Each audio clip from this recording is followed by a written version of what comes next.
Students, നമുക്ക് 12th chapter നോക്കാം. 12ാമത്തെ chapter എന്താണെന്ന് നോക്കാം. ഫ്രീഡം, സ്വാതന്ത്ര്യം. സ്വാതന്ത്ര്യത്തെക്കുറിച്ച് നമ്മൾ പഠിച്ചിട്ടുണ്ട് കുറച്ചൊക്കെ. എന്താണ് സ്വാതന്ത്ര്യം എന്നതിനെക്കുറിച്ചാണ് ഈ ചാപ്റ്റർ നമുക്ക് ചർച്ച ചെയ്യാനുള്ളത്. The term freedom has several emotional dimensions. It inspired several philosophers and revolutionaries. സ്വാതന്ത്ര്യം എന്ന് പറഞ്ഞാൽ വൈകാരികമായ ഒട്ടേറെ അർത്ഥതലങ്ങളുള്ള ഒരു പദമാണ് സ്വാതന്ത്ര്യം. ചിന്തകന്മാരും വിപ്ലവകാരികളെയൊക്കെ അത് ആവേശം കൊള്ളിച്ചിട്ടുണ്ട്. ദി ഐഡിയൽ ഓഫ് ഫ്രീഡം, സ്വാതന്ത്ര്യം എന്ന ആദർശം. ഇപ്പോൾ എല്ലാവരും ആഗ്രഹിക്കുന്ന മഹത്തായ ഒരു ആദർശമാണ് സ്വാതന്ത്ര്യം. നമുക്കറിയാം, സ്വാതന്ത്ര്യമില്ലാതെ നമുക്കവിടെ ജീവിക്കാൻ കഴിയില്ല. അങ്ങനെ ഒരുപാട് നമുക്ക് സ്വാതന്ത്ര്യം എന്താണെന്ന് നമുക്കൊക്കെ അറിയാവുന്ന കാര്യമാണ്. ഇപ്പോൾ സ്വാതന്ത്ര്യത്തിന് വേണ്ടി വലിയ പോരാട്ടങ്ങൾ നയിച്ച രണ്ട് വ്യക്തികളാണ് നെൽസൺ മണ്ടേലയും ആങ് സാൻ സൂകിയും. Nelson Mandela is a great leader of South Africa. His autobiography is titled Long Walk to Freedom. In this book, he talks about his personal struggle against the apartheid government in South Africa and about the resistance of his people against the segregationist policies of the white government. Another freedom fighter, Aung San Suu Kyi, saw her freedom as connected to the freedom of her people. Suu Kyi wrote a book of essays titled Freedom from Fear. In this book, she says that real freedom is freedom from fear, and unless one can live free from fear, one cannot have a dignified human life. She suggested that we should not be afraid of the opinions of other people or of the attitude of the authorities, of the reactions of the members of the community. സ്വാതന്ത്ര്യത്തിന് വേണ്ടി പോരാടിയ രണ്ട് വ്യക്തികളാണ്, ഒന്ന് Nelson മണ്ടേലയും മറ്റൊന്ന് Aung San സൂകിയും. Nelson Mandela ദക്ഷിണാഫ്രിക്കയിലെ വർണ്ണവിവേചനത്തിനെതിരെ പോരാടിയ നേതാവാണ്. അവിടെ വെള്ളക്കാരും കറുത്ത വർഗ്ഗക്കാരും എന്ന വിവേചനം നിലനിന്നിരുന്നു. ഇതിനെക്കുറിച്ച് എഴുതിയ അദ്ദേഹത്തിൻ്റെ പുസ്തകമാണ് ലോങ് വാക്ക് ടു ഫ്രീഡം, സ്വാതന്ത്ര്യത്തിലേക്കുള്ള ദീർഘയാത്ര. ഇതേപോലെ പോരാടിയ മറ്റൊരു വ്യക്തിയാണ് ആങ് സാൻ സൂകി. സൂകി മ്യാൻമറിലെ സ്വാതന്ത്ര്യ സമര സേനാനിയാണ്. സൂകി തൻ്റെ സ്വാതന്ത്ര്യത്തെ അവരുടെ ജനങ്ങളുടെ സ്വാതന്ത്ര്യവുമായി ബന്ധപ്പെടുത്തി കാണുന്നു. ഭയത്തിൽ നിന്നുള്ള മോചനം, ഫ്രീഡം ഫ്രം ഫിയർ എന്ന പേരിൽ ഒരു പുസ്തകം പ്രസിദ്ധീകരിച്ചിട്ടുണ്ട്. യഥാർത്ഥ സ്വാതന്ത്ര്യം ഭയത്തിൽ നിന്നുള്ള സ്വാതന്ത്ര്യമാണെന്നും അതില്ലെങ്കിൽ അന്തസ്സോടെ മനുഷ്യജീവിതം സാധ്യമല്ലെന്നും കൂടി അവർ അഭിപ്രായപ്പെട്ടു. അപ്പം ഇവരൊക്കെ സ്വന്തം ജീവിതം സ്വന്തം രാജ്യത്തിൻ്റെ ജനങ്ങൾക്ക് വേണ്ടി, സ്വന്തം രാജ്യത്തിൻ്റെ ജനങ്ങളുടെ സ്വാതന്ത്ര്യത്തിന് വേണ്ടിയിട്ട് സമർപ്പിച്ച വ്യക്തികളായിരുന്നു. നമുക്ക് നോക്കാം, വാട്ട് ഈസ് ഫ്രീഡം, എന്താണ് സ്വാതന്ത്ര്യം. It is difficult to define the concept of freedom. It is a term with various dimensions. It has mainly two aspects. First one, the absence of external control, and secondly, the atmosphere for expanding the ability of the people. എന്താണ് സ്വാതന്ത്ര്യം? സ്വാതന്ത്ര്യം എന്ന സങ്കല്പത്തെ നമുക്ക് നിർവചിക്കാൻ പ്രയാസമാണ്. ഒട്ടേറെ അർത്ഥതലങ്ങളുള്ള ഒരു പദമാണ് സ്വാതന്ത്ര്യം. സ്വാതന്ത്ര്യത്തിന് പ്രധാനമായും രണ്ട് തലങ്ങളുണ്ട്. ഒന്ന് ബാഹ്യമായ നിയന്ത്രണങ്ങളുടെ അഭാവം. രണ്ട്, ജനങ്ങൾക്ക് അവരുടെ കഴിവുകളെ വികസിപ്പിക്കാൻ കഴിയുന്ന സാഹചര്യം. ജനങ്ങൾക്ക് അവരുടെ കഴിവുകൾ വികസിപ്പിക്കാൻ കഴിയുന്ന സാഹചര്യം ഉണ്ടാക്കുക എന്നതാണ്. എന്താണ് സ്വാതന്ത്ര്യം എന്ന് ചോദിച്ചാൽ നിയന്ത്രണങ്ങളുടെ അഭാവമാണ് സ്വാതന്ത്ര്യം. ഒരു വ്യക്തിയുടെ മേൽ ബാഹ്യമായ നിയന്ത്രണങ്ങളൊന്നുമില്ലെങ്കിൽ സ്വാതന്ത്ര്യം നിലനിൽക്കുന്നുവെന്ന് പറയാം. ഇപ്പോൾ ബാഹ്യമായ നിയന്ത്രണങ്ങളൊന്നും ഇല്ലാത്ത ഒരവസ്ഥയെയാണ് സ്വാതന്ത്ര്യമെന്ന് പറയുന്നത്. പക്ഷെ ഇവിടെ നമുക്ക് സ്വാതന്ത്ര്യം, മറ്റുള്ളവരുടെ സ്വാതന്ത്ര്യത്തെ ഹനിച്ചുകൊണ്ട് നമ്മൾ ഉപയോഗിക്കാൻ പാടില്ല എന്നുള്ളതാണ്. മറ്റുള്ളവരുടെ സ്വാതന്ത്ര്യത്തെ ഹനിക്കാതെ ഓരോ വ്യക്തിയും അനുഭവിക്കുന്ന സ്വാതന്ത്ര്യം, നിയന്ത്രണങ്ങളില്ലാതെ നിലനിൽക്കുന്ന സ്വാതന്ത്ര്യം, അതാണ് സ്വാതന്ത്ര്യമെന്ന് നമുക്ക് പറയാൻ പറ്റും. സ്വാതന്ത്ര്യത്തിൻ്റെ 2 തലങ്ങളാണ്. ഒന്ന് ബാഹ്യമായ നിയന്ത്രണങ്ങളുടെ അഭാവം, ആബ്സെൻസ് ഓഫ് എക്സ്റ്റേണൽ കൺട്രോൾസ്. മറ്റൊന്നാണ് atmosphere for the people to expand their abilities, ജനങ്ങൾക്ക് അവരുടെ കഴിവുകൾ വികസിപ്പിക്കാനുള്ള സാഹചര്യം ഉണ്ടാക്കുക എന്നതാണ്. ഏറ്റവും കുറഞ്ഞ സാമൂഹ്യ നിയന്ത്രണങ്ങളോടെ സ്വന്തം താൽപ്പര്യമനുസരിച്ച് പ്രവർത്തിക്കാൻ വ്യക്തിയെ പ്രാപ്തനാക്കുന്ന സമൂഹത്തെയാണ് സ്വതന്ത്ര സമൂഹം എന്ന് പറയുന്നത്. A free society is one that enables a man to pursue his interest with minimum constraints. അതായത് ഏറ്റവും കുറഞ്ഞ സാമൂഹ്യ നിയന്ത്രണങ്ങളോടെ സ്വന്തം താൽപ്പര്യമനുസരിച്ച് പ്രവർത്തിക്കാൻ വ്യക്തിയെ പ്രാപ്തനാക്കുന്ന സമൂഹത്തെയാണ് സ്വതന്ത്ര സമൂഹം എന്ന് പറയുന്നത്. ഇനി അടുത്തത് ദി സോഴ്സസ് ഓഫ് കൺസ്ട്രെയിൻസ്, നിയന്ത്രണങ്ങളുടെ ഉറവിടങ്ങൾ. The constraints on the freedom of individuals originate mainly from 3 sources. They are domination, external control and social and economic inequality. നിയന്ത്രണങ്ങളുടെ ഉറവിടങ്ങൾ, നിയന്ത്രണങ്ങൾ എന്ന് പറയുമ്പോൾ സ്വാതന്ത്ര്യം എന്ന് പറയുമ്പോൾ എല്ലാം ഒരു വ്യക്തിക്ക് ഇഷ്ടമുള്ള രീതിയിൽ പ്രവർത്തിക്കാൻ സാധിക്കില്ല എന്നല്ല. അപ്പോൾ അതിന് ചില നിയന്ത്രണങ്ങളൊക്കെ വരാറുണ്ട്. പ്രധാനമായിട്ടും നിയന്ത്രണങ്ങൾ ഉണ്ടാകുന്നത് 3 ഉറവിടങ്ങളിൽ നിന്നാണ്. 1 മേധാവിത്വം, 2 ബാഹ്യ നിയന്ത്രണങ്ങൾ, 3 സാമൂഹിക സാമ്പത്തിക അസമത്വങ്ങൾ. Constraints which originate from domination or external control may be imposed either by force or by government through laws. അതായത് മേധാവിത്വം, ബാഹ്യ നിയന്ത്രണം എന്നിവയിൽ നിന്ന് ഉത്ഭവിക്കുന്ന നിയന്ത്രണങ്ങൾ ബലപ്രയോഗത്തിലൂടെ അടിച്ചേൽപ്പിക്കാം, അല്ലെങ്കിൽ ഗവൺമെൻറ്റിന് നിയമം മുഖേന നടപ്പിലാക്കാം.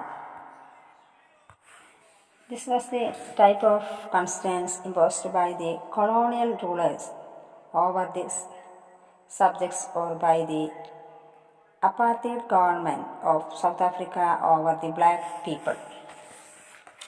കൊളോണിയൽ ഭരണാധികാരികൾ അവരുടെ ജനങ്ങളുടെ മേലും ദക്ഷിണാഫ്രിക്കയിലെ വർണ്ണവരയൻ ഭരണകൂടം കറുത്ത വർഗക്കാരുടെ മേലും ഏർപ്പെടുത്തിയ നിയന്ത്രണമാണ് ഈ രൂപത്തിലുള്ള നിയന്ത്രണങ്ങൾ. Some constraints on freedom may originate from social inequality or from extreme economic inequality in a society. Constraints due to the caste system are an example of this. സ്വാതന്ത്ര്യത്തിന്മേലുള്ള നിയന്ത്രണങ്ങൾ സാമൂഹ്യ അസമത്വത്തിൽ നിന്നും സമൂഹത്തിലെ കടുത്ത സാമ്പത്തിക അസമത്വത്തിൽ നിന്നും ഉയർന്നു വരാം. ജാതി വ്യവസ്ഥയുടെ ഫലമായുണ്ടായ നിയന്ത്രണങ്ങൾ ഇതിന് ഉദാഹരണമാണ്.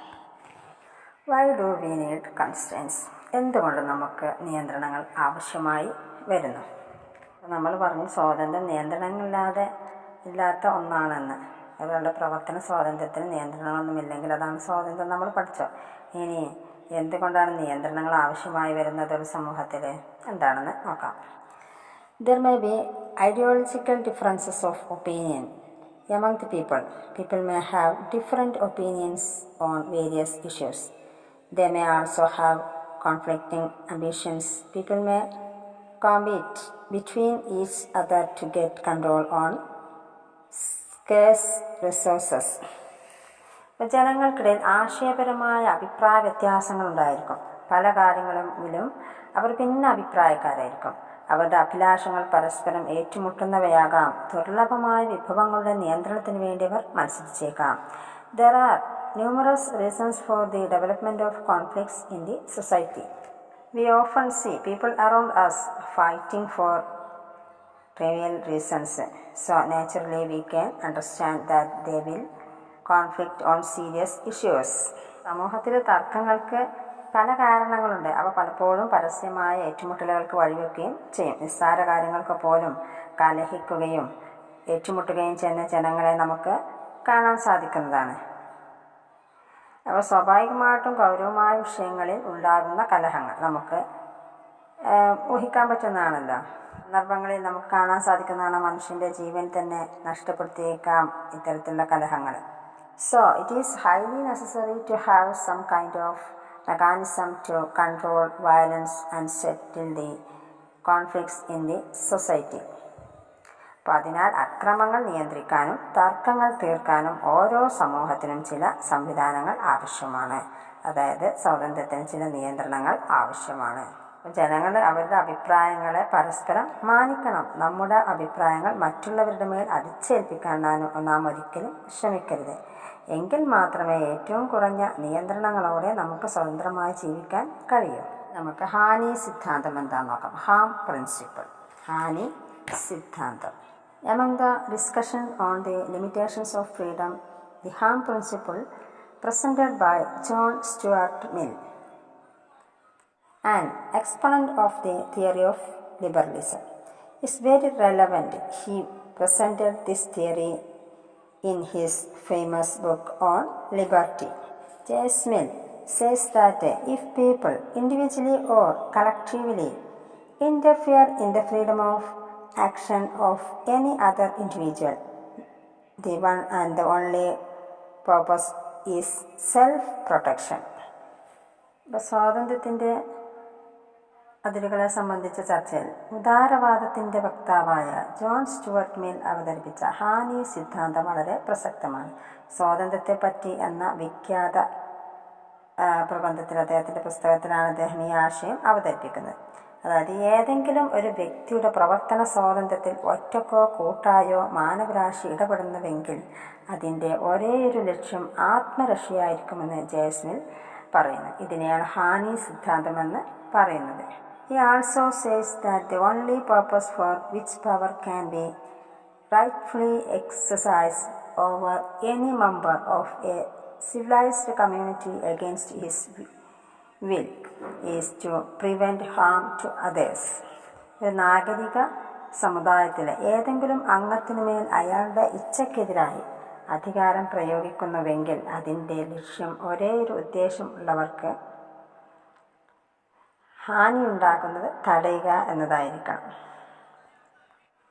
ജെ.എസ്. മില്ലിൻ്റെ ഈ സിദ്ധാന്തത്തെ ശല്യ സിദ്ധാന്തം അഥവാ ഹാനി സിദ്ധാന്തം എന്ന പേരിൽ അറിയപ്പെടുന്നു. In political theory, this idea of J S. Mill began to be known as harm principle. ഹാനി സിദ്ധാന്തം. ഹാനി സിദ്ധാന്തം എന്താണെന്ന് ചോദിച്ചാൽ ഏതെങ്കിലും ഒരു വ്യക്തിയുടെ പ്രവർത്തന സ്വാതന്ത്ര്യത്തിൽ ഒറ്റക്കോ കൂട്ടായോ മാനവരാശി ഇടപെടുന്നുവെങ്കിൽ അതിൻ്റെ ഒരേയൊരു ലക്ഷ്യം ആത്മരക്ഷയായിരിക്കും എന്ന് ജെ.എസ്. മിൽ പ്രസ്താവിക്കുന്നു. ഇതിനെയാണ് എന്ത് പറയുന്നത്? ഹാനി സിദ്ധാന്തം, ഹാം പ്രിൻസിപ്പിൾ എന്ന് പറയുന്നത്. ഹാനി സിദ്ധാന്തം അഥവാ ശല്യ സിദ്ധാന്തം എന്നും അറിയപ്പെടുന്നു. Mill classifies the actions of an individual into two. Mill classifies the actions of an individual into two. They are self-regarding actions and other-regarding actions. Self-regarding actions are actions of an individual, the consequences of which affect only him. On the other hand, if the consequences of the actions of an individual affect others, they are called other regarding actions.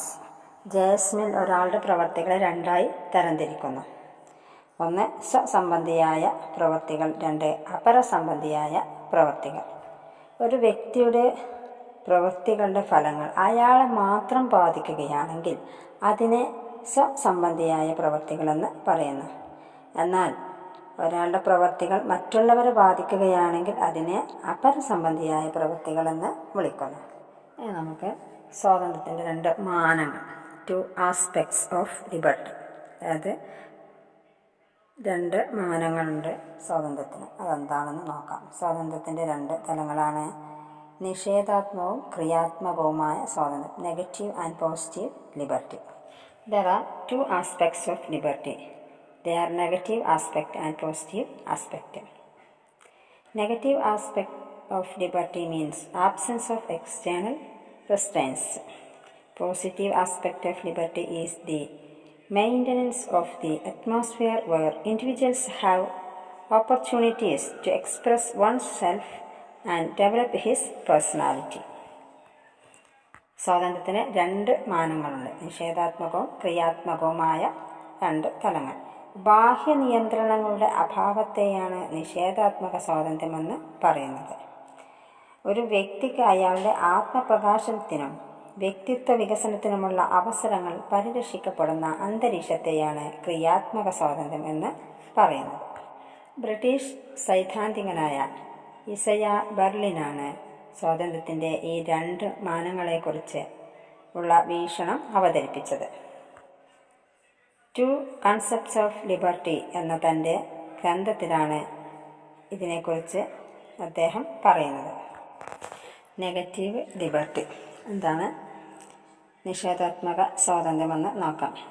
Negative liberty is the condition where there are no external restraints. It is the freedom to do as one person as one pleases. Negative liberty opposes all types of restrictions or limitations. ബാഹ്യമായ യാതൊരു നിയന്ത്രണവും ഇല്ലാത്ത അവസ്ഥയെയാണ് നിഷേധാത്മക സ്വാതന്ത്ര്യം എന്ന് പറയുന്നത്. ഒരാൾ ആഗ്രഹിക്കുന്നതൊക്കെ ചെയ്യാനുള്ള സ്വാതന്ത്ര്യമാണത്. നിഷേധാത്മക സ്വാതന്ത്ര്യം എല്ലാവിധ വിലക്കുകളെയും ഇടപെടലുകളെയും എതിർക്കുന്നു. Negative liberty seeks to define and defend an area in which the individual will be inviolable. In this area, the individual will be absolutely free and sovereign. No external authority can interfere in his activities. അലംഘനീയമായ ഒരു മേഖല സൃഷ്ടിക്കാനും സംരക്ഷിക്കാനുമാണ് നിഷേധാത്മക സ്വാതന്ത്ര്യം ശ്രമിക്കുന്നത്. ഈ മേഖലയിൽ വ്യക്തി സർവ്വസ്വാതന്ത്ര്യനും പരമാധികാരിയുമായിരിക്കും. ഒരു ബാഹ്യ ശക്തിക്കും അവിടെ ഇടപെടാൻ കഴിയില്ല. As far as the individual is concerned, this inviolable area is very sacred. Human nature and human dignity requires an area wherein an individual can act without any external interference. ബാഹ്യമായ ഇടപെടലുകളില്ലാത്ത അലംഘനീയമായ ഈ മേഖല വ്യക്തിയെ സംബന്ധിച്ചിടത്തോളം വിശുദ്ധമായ ഒന്നാണ്. മനുഷ്യപ്രകൃതത്തിനും അന്തസ്സിനും മറ്റുള്ളവരുടെ ഇടപെടലുകളില്ലാതെ വ്യക്തിക്ക് സ്വതന്ത്രമായി പ്രവർത്തിക്കാവുന്ന ഒരു മേഖല ആവശ്യമാണ്. The bigger the area of interference, the greater will be the enjoyment of freedom. ഇടപെടലുകളില്ലാത്ത മേഖലയ്ക്ക് വലിപ്പം കൂടുന്തോറും സ്വാതന്ത്ര്യവും വർദ്ധിച്ചു വരുന്നു. ചുരുക്കത്തിൽ വ്യക്തിയുടെ ആത്മാവിഷ്കാരത്തിന് ഇടപെടലുകളില്ലാത്ത അലംഘനീയമായ മേഖല ആവശ്യമാണെന്ന് നിഷേധാത്മക സ്വാതന്ത്ര്യത്തിൻ്റെ വക്താക്കൾ വാദിക്കുന്നു. ഒരു വ്യക്തിയുടെ സ്വകാര്യ തലങ്ങളിൽ മറ്റ് വ്യക്തികളുടെയോ സ്ഥാപനങ്ങളുടെയോ ഇടപെടൽ പാടില്ല.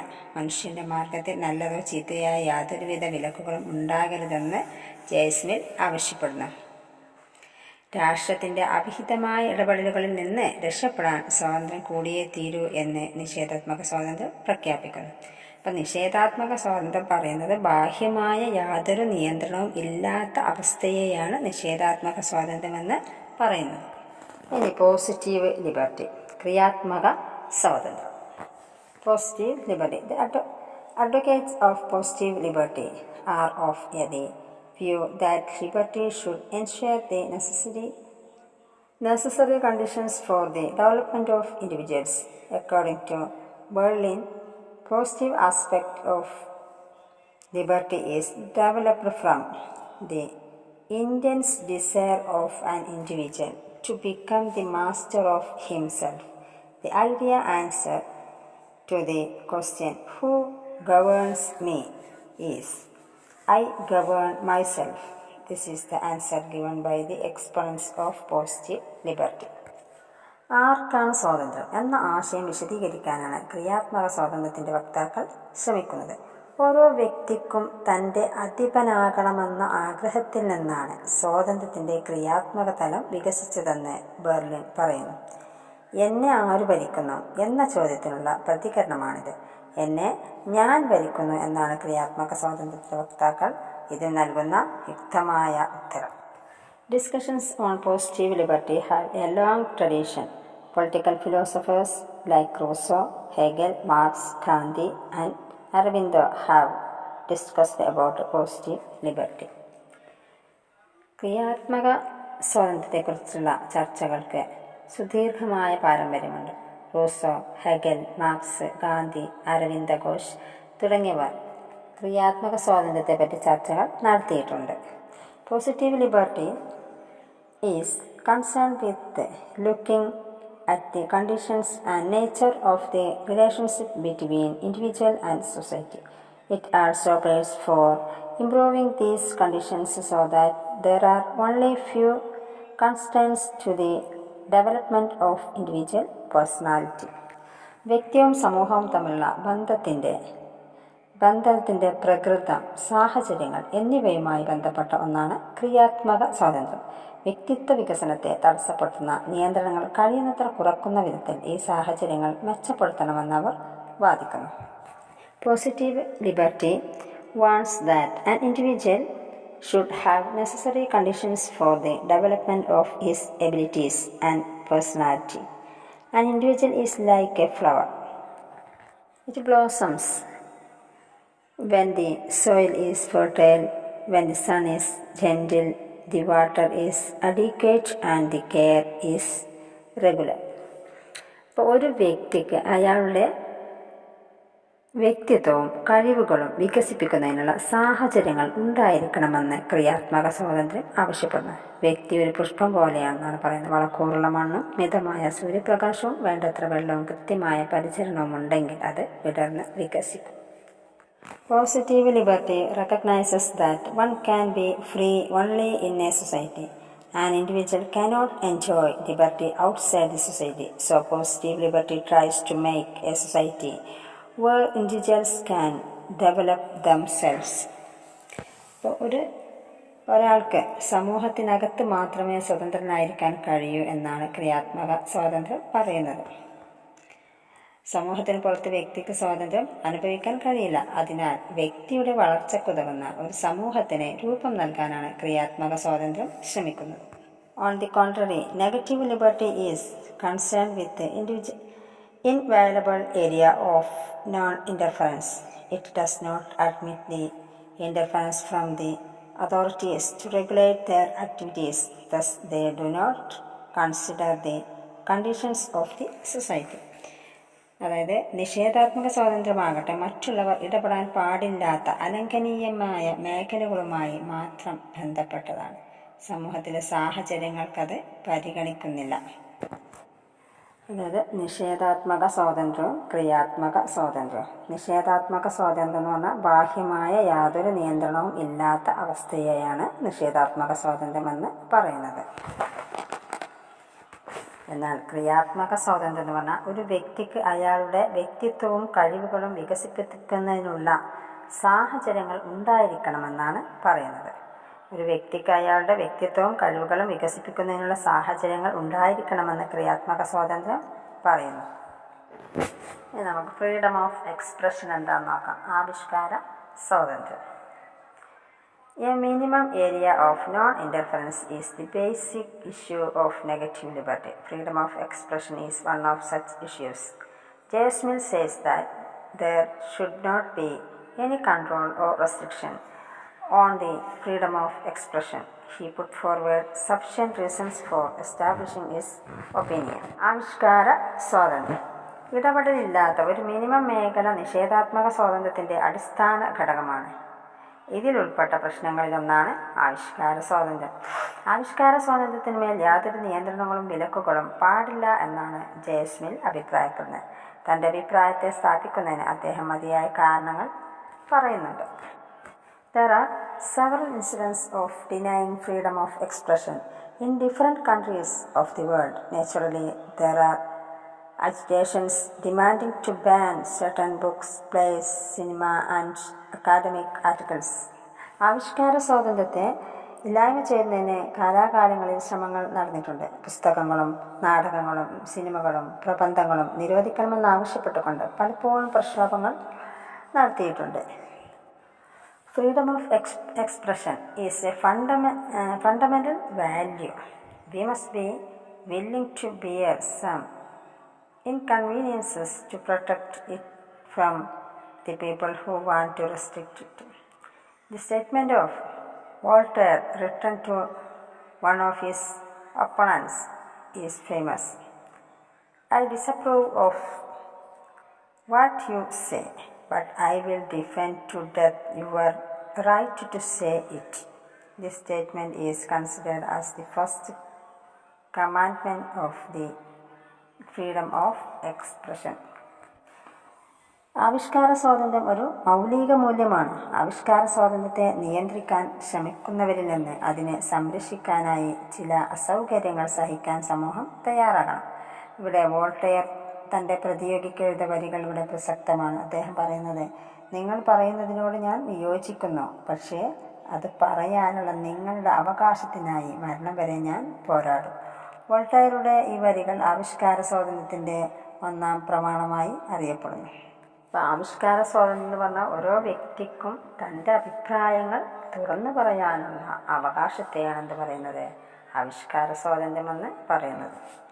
പത്രങ്ങളെ പുസ്തകങ്ങളെ ഒക്കെ ഇതിന് എക്സാമ്പിൾസാണ്. അപ്പോൾ ആവിഷ്കാര സ്വാതന്ത്ര്യത്തിന് ഗവൺമെൻറ്റോ മറ്റോ ചില സന്ദർഭങ്ങളിലൊക്കെ അതിന് നിയന്ത്രണങ്ങൾ ഏർപ്പെടുത്താറുണ്ട്. അതിന് എക്സാമ്പിൾസാണ് ചില സിനിമകളെ അല്ലെങ്കിൽ പുസ്തകങ്ങളൊക്കെ നിരോധിച്ചിട്ടുള്ളത്. ഇതിന് എക്സാമ്പിളാണ് ദീപാമത്തയുടെ വാട്ടർ എന്ന സിനിമ, ഒബ്രേമേനൻ്റെ രാമായണ റീടോൾ, സൽമാൻ റുഷ്ദിയുടെ കൃതിയായ ദി സാത്താനിക് വേഴ്സസ്, മാർട്ടിൻ സ്കോസസിൻ്റെ the Last Temptation of Christ, Pradeep ദൾവിയുടെ മേം നാഥുറാം പോലത്തെ ഇതിനൊക്കെ നിയന്ത്രണങ്ങൾ കൊണ്ടുവന്നിട്ടുണ്ട്. അല്ലെങ്കിൽ ചില പുസ്തകങ്ങളൊക്കെ നിരോധിക്കപ്പെട്ടിട്ടുണ്ട്. അതിന് എക്സാമ്പിൾസാണ് ഇവയൊക്കെ. അപ്പോൾ ഇത്രയാണ് നമുക്ക് ഈ ചാപ്റ്ററിൽ പഠിക്കാനുള്ളത്. ഫ്രീഡം, സ്വാതന്ത്ര്യം എന്ന ചാപ്റ്ററിൽ പ്രധാനപ്പെട്ട ഭാഗങ്ങളാണ്. എന്താണ് സ്വാതന്ത്ര്യം, സ്വാതന്ത്ര്യത്തിൻ്റെ 2 തലങ്ങൾ, എന്തുകൊണ്ടാണ് നിയന്ത്രണങ്ങൾ ആവശ്യമായിട്ട് വരുന്നത്, why do we need constraints, പിന്നെ ഹാനി സിദ്ധാന്തം, ഹാം പ്രിൻസിപ്പിള്, പിന്നെ നെഗറ്റീവ് ആൻഡ് പോസിറ്റീവ് ലിബർട്ടി, നിഷേധാത്മകവും ക്രിയാത്മകവുമായ സ്വാതന്ത്ര്യം, പിന്നെ ഫ്രീഡം ഓഫ് എക്സ്പ്രഷൻ, ആവിഷ്കാര സ്വാതന്ത്ര്യം. ഇത്രയും ഭാഗങ്ങൾ. ഓക്കെ, ശരി.